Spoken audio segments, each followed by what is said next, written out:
வணக்கம் நண்பர்களே, நான் பொன்மொழி திருநாதன். இது வைப் வித் அ ட்ரைப். மீண்டும் இந்த பாட்காஸ்ட் மூலமாக உங்கள் எல்லாரையும் வந்தடைகிறதுல எனக்கு மிக மிக மகிழ்ச்சி. யூஸ்வலாக பாட்காஸ்ட் எப்போ போட்டாலும் ஒரு 3 மினிட்ஸ்குள்ளே ஷார்ட்ஸாக முடிக்கணும் அப்படின்னு நான் நினைப்பேன். ஏன்னா அப்போ மக்கள் கேட்குறதுக்கு அந்த ரீச் நல்லாயிருக்கும். ஏன்னா 3 நிமிஷத்துக்கு மேலே இருந்தால் யாரும் கேட்க மாட்டாங்க, லாங் வீடியோவாக இருந்தால் யாரும் கேட்க மாட்டாங்க அப்படிங்கிறது என்னுடைய எண்ணம். அது ட்ரூவாகவும் இருக்கலாம். ஆனால் பர்பஸ்ஃபுல்லாக இந்த ஆடியோவை 3 நிமிஷத்துக்கு மேலேயும் எக்ஸ்டெண்ட் ஆகிற மாதிரி தான் நான் வச்சுருக்கேன். இது நம்ம எல்லாருக்கும் ஒரு பேஷன்ஸ் செக்கு, ரியாலிட்டி செக்குன்னு வச்சுக்கோங்களேன். எந்தளவுக்கு நமக்கு பொறுமை இருக்குதுன்னு பார்க்கலாம். ஓகே, இந்த தடவை பாட்காஸ்ட்டில் நம்ம பேச போகிற டாபிக் என்னென்னு பார்த்தோம்னா attentional blink or cognitive blink. அதென்ன அட்டென்ஷனல் பிளிங்க்? அதாவது உங்களை நோக்கி மாதிரியே நிறைய பந்துகளை வீசிட்டே இருக்காங்கன்னு நினைப்போம். அப்போது முதல்ல வர ஒரு ஃபியூ பந்துகளை 1 2 3 அது மாதிரி இருக்கிறது நம்ம ஈஸியாக பிடிச்சிரும். அதுக்கப்புறம் வரது எதையுமே நம்மளால் பிடிக்க முடியாது. மேலும் கையில் இருக்க பந்துகளையும் நம்ம கீழே தவற விட்டுருவோம். அந்த சரமாரியாக வர பந்துகள் மாதிரி சரமாரியாக நம்மளை நோக்கி வந்துட்டு இருக்க ஆல் திஸ் இன்ஃபர்மேஷன், சோஷியல் மீடியாவாக இருக்கட்டும், நாம்ளே போயிட்டு ஒர்க்கில் நிறைய சர்ச் பண்ணுறதா இருக்கட்டும், இது மாதிரி பண்ணிகிட்டே இருக்கும் பொழுது கான்ஸ்டன்ட் ஃப்ளட்டிங் ஆஃப் இன்ஃபர்மேஷன் இருக்கும் பொழுது நம்மளுடைய அட்டென்ஷன் ஸ்பேன் ரொம்ப கம்மியாக போயிடும்.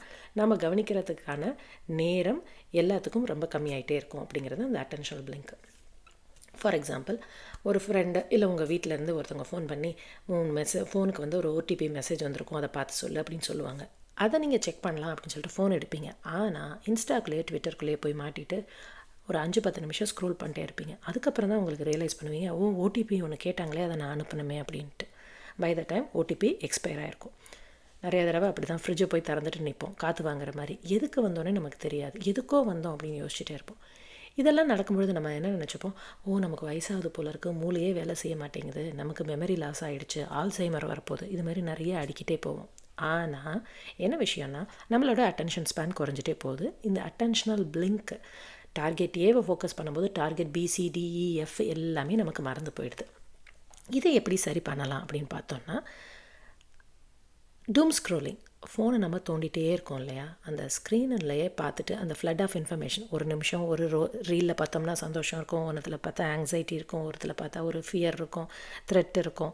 அது மாதிரி விதவிதமான இமோஷன்ஸை மாறி மாறி மாறி மாறி பார்த்துட்டே இருக்கும்பொழுது அந்த பிரெயின் எந்த இமோஷனுக்கு நான் இப்போ செட் ஆகணும் அப்படிங்கிறதே மறந்துடும். அது மாதிரி இருக்கிற டூம் ஸ்க்ரோலிங்கை அவாய்ட் பண்ணணும். இந்த டூம் ஸ்க்ரோலிங்கை அவாய்ட் பண்ணும்பொழுது நம்மளோட அட்டென்ஷன் ஸ்பேன் ஜாஸ்தியாகும். இந்த அட்டென்ஷன் ஸ்பேன்னு பார்க்கும்பொழுது நல்லா யோசிச்சு பார்த்தீங்கன்னா, பல வருஷத்துக்கு முன்னாடி யூடியூப் வீடியோ 10 நிமிஷமாக இருந்தாலும் 15 நிமிஷமாக இருந்தாலும் நம்ம பொறுமையாக பார்த்துட்டு கேட்டுட்டு இருப்போம். ஆனால் இப்போ எல்லாமே ஷார்ட்ஸ் தான். 3 மினிட்ஸ் 1 மினிட் வீடியோவாக இருந்தால் நான் பார்ப்பேன். சிங்கிள் பேஜ் அப்ட்ராக்டாக இருந்தால் அந்த ப்ரெசன்டேஷனை நான் கவனிச்சுப்பேன். சின்ன மீமாக இருந்தால் நான் படிப்பேன். அதர்வைஸ் பெரிய பெரிய டாக்குமெண்ட்டெல்லாம் என் மூளைக்குள்ளே போகாது. பெரிய பெரிய வீடியோனால் என்னால் இப்போ கேட்க முடியாது, வாட்ச் லேட்டருக்கு சேர்த்து வச்சுப்பேன். இது if this resonates with you, கண்டிப்பாக நமக்கும் அந்த அட்டென்ஷனல் பிளிங்க் இஷ்யூ இருக்குது அப்படிங்கிறத நம்ம புரிஞ்சுக்கலாம். இது எப்படி சரி பண்ணலாம்? Mindfulness or meditation. தியானம் மூலமாக என்னால் உட்காந்து எல்லாத்தையும் யோசிக்காமல் அப்படியே ஒரே இடத்துல உட்கார முடியாது அப்படின்னு நீங்கள் நினச்சிங்கன்னா வேறு வழியும் இருக்குது. அதையும் நான் உங்களுக்கு சொல்கிறேன். முதல்ல மைண்ட்ஃபுல்னஸ் ஆர் மெடிடேஷனோட பேசிக்கான ஒரு விஷயம் என்னென்னா, கவனத்தை சிதற விடாமல் எங்கெங்கேயோ போயிட்டுருக்க கவனத்தை இறுக்கி கொண்டு ஒரு விஷயத்துலையோ, ஒரு பொருள் மேலேயோ, ஒரு செயல் மேலேயோ நிலைநிறுத்தி வைக்கிறது தான் மெடிடேஷன். சிம்பிளாக புரிஞ்சுக்கலாம். அது மாதிரி நம்ம செய்யும் பொழுது நம்ம எப்படி நம்ம மசிலை நம்ம ஸ்ட்ரென்த் ட்ரைனிங் பண்ணுறோமோ, அது மாதிரி அந்த மைண்ட்ஃபுல்னஸ்ஸு, அந்த அட்டென்ஷனையும் நம்ம மசில் மாதிரி நம்ம ஸ்ட்ரென்த் பண்ணிகிட்டே இருக்கோம். இப்படி பண்ணும்பொழுது பின்வரும் காலத்தில் சாவி எங்கே வச்சோங்கிறது சரியான ஞாபகத்தில் இருக்கும். ஒரு விஷயத்தை ஆரம்பித்து அதை முடிக்கிற வரையும் அந்த ஜிட்டரி ஆகாமல், படப்படன்னு ஆகாமல் அந்த விஷயத்தை முடிக்கிற வரையும் நமக்கு அந்த எனர்ஜி சஸ்டெயினபிளாக நிற்கும். இல்லை மைண்ட்ஃபுல்னஸ் என்னால் முடியாது, வேறு ஏதாவது சொல்லுங்கள் அப்படின்னா, செகண்ட் ஒன்று white board, journaling, to do list, இது எல்லாத்தையும் நீங்கள் உங்கள் ஃப்ரெண்ட்ஸ் ஆக்கிக்கலாம். ஃபார் எக்ஸாம்பிள், நாளைக்கு நான் என்ன செய்ய போகிறேன், என்ன சமைக்க போகிறேன், என்னென்ன கிளாஸ் இருக்குது, என்னென்ன பண்ண போகிறேன், இது மாதிரி இருக்கிறது எல்லாத்தையும் ஒயிட் போர்டில் எழுதி வச்சுக்கலாம். ஏன்னா பிரெயின் லைக்ஸ் விஷுவல் கியூஸ். அப்படி எழுதி அதை நம்ம பார்க்கும் பொழுது, ஓகே, அதை பற்றி நான் யோசிக்க வேண்டிய வேலை என் மூளைக்கு கிடையாது, அதை நான் ஏற்கனவே எழுதி வச்சுட்டேன், நாளை காலையில் நான் பார்த்தா மட்டும் போதும் அப்படிங்கிறதே உங்கள் பிரெயினுக்கு ஒரு நல்ல ஒரு காத்தோட்டமாக அப்படியே ப்ரீத் பண்ணுற மாதிரி ஒரு நிம்மதியான ஒரு மனநிலையை கொடுக்கும். அப்போ அது ஃபோக்கஸ் பண்ண வேண்டிய முக்கியமான விஷயங்கள், முடிவெடுக்க வேண்டிய விஷயங்கள், காக்னிட்டிவாக யோசிக்க வேண்டிய டெசிஷன் மேக்கிங் ப்ராசஸ் எல்லாத்தையும் பிரெயின் ஈஸியாக ஹேண்டில் பண்ணிடும். ஸோ ஜேர்னல் பண்ணலாம். குழப்பமாக இருந்தால் ஜேர்னல் பண்ணலாம். பிளான் பண்ணணுமா, எழுதி ஒயிட் போர்ட்லேயோ இல்லை பேப்பர்லேயோ எழுதி வச்சுக்கலாம், டு டூ லிஸ்ட் போட்டுக்கலாம். இதெல்லாம் பண்ணும்பொழுது காக்னிட்டிவ் ஆஃப்லோடுங்கிற ஒரு கான்செப்டை நம்ம யூஸ் பண்ணுறோம். அதாவது பிரெயின் ஞாபகம் வச்சுக்கிறது ஒரு வேலைன்னா, டெசிஷன் மேக்கிங்கிறது அதை விட முக்கியமான வேலை. நம்ம என்ன பண்ணுறோன்னா, ஞாபகம் வச்சுக்கிற வேலையை பேப்பருக்கோ ஒயிட் போர்டுக்கோ நம்ம ஷிஃப்ட் பண்ணிடுறோம். அப்போ பிரெயினோட முக்கியமான வேலை டெசிஷன் மேக்கிங். அதை கரெக்டாக பார்த்துக்கிறதுக்கான வழிவகுக்கிறோம். இதுதான் நம்பர் 2. ஆனால் இந்த காக்னிட்டிவ் ஆஃப்லோடிங்லேயே ஒரு விஷயம் இருக்குது. எதுக்கெல்லாம் ஆஃப்லோட் பண்ணலாம், எதுக்கெல்லாம் பண்ணக்கூடாது. மெமரியை யூஸ் பண்ணுற விஷயங்கள் எல்லாத்தையும் ஆஃப்லோட் பண்ணலாம் அப்படின்னு சொல்கிறாங்க. For example to do list, மளிகை கடை லிஸ்ட்டு போடுறது, என்னென்ன பண்ணணும், இந்த வாரம் என்னென்ன சமைக்க போகிறேன், எந்தெந்த விஷயங்கள் எங்கெங்கே இருக்குது அப்படிங்கிறத அழகாக காக்னிட்டிவ் ஆஃப்லோட் பண்ணிக்கோங்க அப்படிங்கிறாங்க. எதெல்லாம் பண்ணக்கூடாது அப்படின்னா, நமக்கு அந்த இடத்துக்கு போகிறதுக்கு ரூட் தெரியும், இருந்தாலும் ஜிபிஎஸ் போட்டுக்கிறது மிகப்பெரிய பிரச்சனையாக இருக்கும். அதை நாம் தான் யோசித்து சரி பண்ணுற மாதிரி இருக்கும். அதுக்கு போய் ChatGPT சொல்யூஷன் கேட்குறது, இது மாதிரி மூளை தன்னோட வேலையை செய்கிறது. அந்த டெசிஷன் மேக்கிங்கையும் கொண்டு போய் நம்ம ஆஃப்லோட் பண்ணோன்னா மூளையோட ரெசிலியன்ஸ் கம்மியாயிடும். அந்த மசிலை நம்ம யூஸ் பண்ணாமல் இருந்தோம்னா பின்னாடி யூஸ் பண்ணவே முடியாமல் போயிடும். அவ்வளோதான், சிம்பிள். அந்த அட்டென்ஷனல் பிளிங்க் இருந்துட்டு தான் போட்டுமே, அதனால எனக்கு என்ன பிரச்சனை, நல்லா தானே இருக்குது அப்படின்னு நீங்கள் யோசிச்சிங்கன்னா நல்லா உட்காந்து யோசிச்சு பாருங்கள்.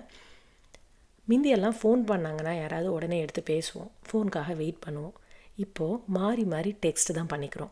வாய்ஸ் மெசேஜ் கூட மாறி மாறி விட்டுருவோம். ஆனால் அந்த ஃபோன் எடுத்து பேச மாட்டோம். ஏன்னா இதுவும் அந்த டூம் ஸ்க்ரோலிங்கு, அந்த அட்டென்ஷனல் பிளிங்க்கு, அதனால் அந்த மூளைப்படுற கஷ்டத்துக்கான ஒரு ரீசன் தான் அப்படின்னு சொல்கிறாங்க. ஒருத்தவங்க டெக்ஸ்ட் பண்ணும்போது, வாய்ஸ் மெசேஜ் அனுப்பும்போது நீங்கள் ரிப்ளை பண்ணும்போது அந்த ரிப்ளை பண்ணுற அந்த அட்டென்ஷன் உங்கள் கண்ட்ரோலில் இருக்குது. நான் 2 மெசேஜுக்கு ரிப்ளை பண்ணுவேன், 3ஆவது மெசேஜ் நான் ரிப்ளை பண்ணாமல் விட்டுருவேன், கேட்டால் பிஸின்னு சொல்லிவிடுவேன். ஆனால் அந்த ஃபோன் எடுத்து பேசினேன்னா கண்டிப்பாக என் டோனில் கரெக்டாக நான் மெயின்டைன் பண்ணணும், என்னோடய டெக்கோரமை மெயின்டைன் பண்ணணும், கரெக்டான பதில் நான் சொல்லணும். அவங்க அந்த பால் மாதிரி போட்டுகிட்டே இருப்பாங்க, கரெக்டாக அதுக்கான திருப்பி நான் அடிச்சுட்டே இருக்கணும். அது என் பிரெயினுக்கு ரொம்ப டூ மச்சாக இருக்குது. அதனால் இப்போ என்னால் பேச முடியாது, நான் வச்சிடுறேன். எனக்கு எப்போ மூளை நல்லா ஃப்ரீயாக இருக்குதுன்னு நினைக்கிறேனோ அப்போ நான் ஃபோன் பண்ணுறேன், இல்லைனா நான் மெசேஜை போட்டு இப்போதைக்கு சமாளிச்சுக்கிறேன். இந்த ரீசன்ட் ட்ரெண்டு நிறைய பேர் நம்ம அனுபவிச்சிருப்போம். இதெல்லாமும் அந்த அட்டென்ஷனல் பிளிங்கால் வர ஒரு சைடு எஃபெக்ட் தான் அப்படின்னு சொல்கிறாங்க. அதனால் நம்மளுடைய வேலையை தெளிவாக திறம்பட செய்கிறதுக்கும், புதிய விஷயங்களை நல்ல விஷயங்களை நல்லா கற்றுக்கிறதுக்கும், நம்மளுடைய உறவுகள் எல்லாமே மேம்பட்டு வளர்கிறதுக்கும் அட்டென்ஷனல் பிளிங்கை கண்டிப்பாக நம்ம அவாய்ட் பண்ணியே ஆகணும். இந்த பாட்காஸ்ட் உங்களுக்கு நல்ல இன்ட்ரெஸ்டிங்காக பயனுள்ளதான விஷயங்களை உங்களுக்கு தந்திருக்கும் அப்படின்னு நான் நம்புகிறேன். மீண்டும் அடுத்த பாட்காஸ்ட்டில் சந்திக்கலாம். அது வரைக்கும் நன்றி, வணக்கம்.